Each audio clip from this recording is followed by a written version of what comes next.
আসসালামু আলাইকুম প্রিয় দর্শক, একটা সুখবর আমি বলবো।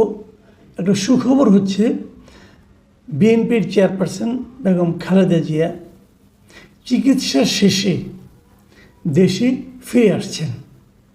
উনি ফিরবেন আগামীকাল মঙ্গলবার। প্রথমে কথা ছিল যে 5 তারিখে ফিরবেন, মানে সোমবার ফিরবেন, কিন্তু এই তারিখটা পরে পরিবর্তন হয়ে মঙ্গলবার হয়েছে। কেন হয়েছে, কেন ডেটটা পরিবর্তন হয়ে গেল, এটা নিয়েও নানা আলোচনা। প্রথমত আলোচনায় আমরা দেখলাম যে যখন বলা হলো যে 5 তারিখে ফিরবেন, মানে 5ই মে ফিরবেন, তখন বলা হচ্ছিল যে একটা বিমানের একটা ফ্লাইটে ফিরবেন, যে ফ্লাইটটা লন্ডন থেকে সিলেটে হয়ে ঢাকায় আসবে, এবং যখন সিলেটে কিছুক্ষণ থাকবে যাত্রা বিরতি, তখন তার সঙ্গে অনেক নেতারা কিন্তু সমবেত হবেন, দু একজন দেখা করলে করতেও পারেন, এরকম একটা কথা ছিল, এবং সেই জন্য সিলেটেরও একটা ধরনের প্রস্তুতি ছিল। পরে আবার জানলাম আর একটা ঘটনা, যে সমস্ত ক্রুরা বিমানের ওই ফ্লাইটে থাকবেন তাদের দুজনকে নাকি আবার পরিবর্তন করা হয়েছে। কেন পরিবর্তন করা হয়েছে সে এক বিচিত্র কারণটা হলো যে এতে নাকি খালেদা জিয়ার নিরাপত্তা বিঘ্নিত হবে। নিরাপত্তা বিঘ্নিত হওয়ার কারণটা কী উল্লেখ করা হলো, দুজন ক্রুর মধ্যে একজন ক্রু ছিলেন, একজন নারী একজন পুরুষ। যিনি নারী ক্রু ছিলেন, আমি তার নামটা ইচ্ছা করে বলছি না, তিনি নাকি শেখ রেহানার ফ্লাইটে নিয়মিত তার সঙ্গে থাকতেন। তার মানে উনি শেখ রেহানার ঘনিষ্ঠ ছিলেন, অতএব সে বাদ। আরেকজন যিনি পুরুষ ক্রু, যাকে বাদ দেওয়া হয়েছিল, উনি নাকি 32 নম্বর যে ফুল টুল দিতেন, এরকম অনেক কিছু। দেখুন, এই বিষয়গুলো না আমার কাছে খুবই হাস্যকর ঠেকে। আপনি একটা কথা ভাবুন, বিমানের একটা ফ্লাইটে, একটা কমার্শিয়াল ফ্লাইট, যার উপর সারা দুনিয়াতে বিমানের ইমেজ নির্ভর করছে, সেই ফ্লাইটে একজন যদি ভিআইপি লোক আসেন, তার জন্য সর্বোচ্চ আপনি কি দেখবেন? আপনি দেখবেন যে সমস্ত ক্রুরা থাকবেন, যারা বিমান চালাবেন, ক্যাপ্টেন থাকবেন, তারা কতটা যোগ্য এবং কতটা প্রফেশনাল। আমাদের এখানে প্রফেশনালিজম মাপা হয় দলীয় সম্পৃক্ততার মাধ্যমে।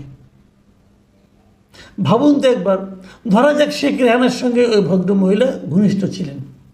শেখ রেহানা যখন যেতেন, শেখ রেহানাকে কেবল ওনার সঙ্গে যে ঘনিষ্ঠ তাকেই নিতেন, নাকি সবচেয়ে যোগ্য ক্রুকেই নিতে চাইতেন, যোগ্য ক্রুর সেবা পেতে চাইতেন, কোনটা? এগুলি কিন্তু খুব সহজ প্রশ্ন। কিন্তু আমরা করি কি, আমাদের কিছু দলীয় লোকজন থাকেন, কিছু চামচা থাকেন, তারা এগুলো নিয়ে একটা নাটক করতে পছন্দ করেন। তারা বোঝানোর চেষ্টা করেন যে আমার নেত্রীর জন্য আমি জান দিয়ে দিচ্ছি, আমার নেতার জন্য আমি সব কিছু করে ফেলছি, আমার নেতার নিরাপত্তার জন্য আমি ওই রাস্তা 3 ঘন্টা ফাঁকা রাখছি। এগুলো দিয়ে ওনারা ওনাদের নেতার ঘনিষ্ঠ হওয়ার চেষ্টা করেন, এবং নিজেরা ব্যক্তিগতভাবে নানা ফয়দা লোটার চেষ্টা করেন। আমি মনে করি এই সমস্ত ক্ষেত্রে না সেগুলি হয়। যেমন ধরা যাক, একটা উদাহরণ দিয়ে বলি, যেমন ধরা যাক খালেদা জিয়া এবার আসবেন, এলে পর ওনার নিরাপত্তা কী ব্যবস্থা নেওয়া হবে, তার সঙ্গে তার 2 জন পুত্রবধূ আসবেন, তারেক রহমানের স্ত্রী থাকবেন, উনি যে ধানমন্ডিতে ওনার বাবার বাড়িতে উঠবেন, সেখানে কি নিরাপত্তার ব্যবস্থা করা হবে, এরকম নানা কাহিনী কিন্তু আমরা শুনছি।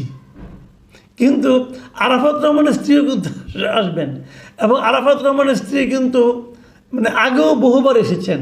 যখন হাসিনা গভর্নমেন্ট ছিল তখন উনি মাঝে মাঝে আসতেন তার শাশুড়ির সঙ্গে দেখা করতে। তখন কিন্তু এই সমস্ত নিরাপত্তা নিয়ে আমি কারোর মধ্যে কোনো উদ্বেগ দেখিনি, তার দলের নেতাদের মধ্যে উদ্বেগ দেখিনি। কেন ভাই, তার জীবন কি গুরুত্বপূর্ণ নয়? এগুলো কিন্তু ওনারা চান না। যেমন আমি এবার দেখলাম, তারেক রহমান নিজেই বলেছেন যে তার স্ত্রীর নিরাপত্তা নিয়ে যেন কোনো বাড়াবাড়ি না করা হয়। একজন শীর্ষ নেতার পক্ষে এর চেয়ে বেশি আর কী বলা যেতে পারে? উনি সেটাই বলেছেন, কিন্তু এটা কিন্তু চামচারা শুনবে না। আপনারা দেখবেন চামচারা কী নাটক একটা বাধায় নিয়ে নানা রকম ক্যারিকেচার করবে। তো এগুলো আমাদের মতো দেশের একটা প্রচলিত ধারায়। আপনি ভাবুন একটা কথা, খালেদা জিয়া গত 15-16 বছরে ওনার নিরাপত্তা ছিল কিছু, ওনাকে জানে মেরে ফেলার কথা ভাবা হচ্ছিল, এরকম অনেকে ভাবছিল। তো সেখানে উনি টিকে থাকেননি। আমি তো মনে করি ওনার শারীরিকভাবে ওনার এত অসুখ বিসুখ হয়েছিল, এত কিছু দেখানো হয়েছিল তখন, মানে তাকে মানে চিকিৎসা, আমি বলবো এক ধরনের চিকিৎসাহীনতা ছিল, তার মধ্যে তিনি টিকে ছিলেন মনের জোরে এবং মানুষের ভালোবাসায়, মানুষের দোয়ায় টিকে ছিলেন। এগুলো মাথায় রাখতে হবে। মানুষের দোয়াটা খুব ইম্পর্টেন্ট ভাই। আপনি যেভাবেই ভাবেন না কেন, মানুষ আপনাকে কী ভাবে, কীভাবে চায়, এটা ভাবুন আগে একবার। ওই পুলিশ আর্মি দিয়ে নিরাপত্তা দেওয়া যায় না। ভাবুন তো আমাদের এই সাবকন্টিনেন্টে অথবা আমার দেশেই ভাবুন, কোনো নেতার, কোনো জননেতার মৃত্যু কি সাধারণ জনগণের হাতে হয়েছে? হয়নি। বরঞ্চ যাদের উপর আপনি নির্ভর করেছিলেন নিরাপত্তা পাওয়ার জন্য, তাদের হাতেই তাদের মৃত্যু হয়েছে। এখন এটা দেখে কি আবার তাদেরকে সরিয়ে দেবেন? তা না, এটা অন্য হিসাব। এই হিসাবে আপাতত আমি যাচ্ছি না, এটা একটা লম্বা বিতর্ক। কিন্তু আমি যে প্রসঙ্গগুলোতে যাব, যেগুলো খুব জরুরি, সেই জরুরি হলো যে বেগম খালেদা জিয়া দেশে ফিরছেন। আমাদের রাজনীতিতে ওনার এই ফিরে আসাটা কি নতুন কোনো অর্থ বহন করবে? যেমন ধরা যাক, প্রশ্নটা কেন করলাম, উনি তো অসুস্থ ছিলেন, উনি কিন্তু খুবই অসুস্থ ছিলেন এবং সেই অসুস্থ অবস্থায় এয়ার অ্যাম্বুলেন্সে ওনাকে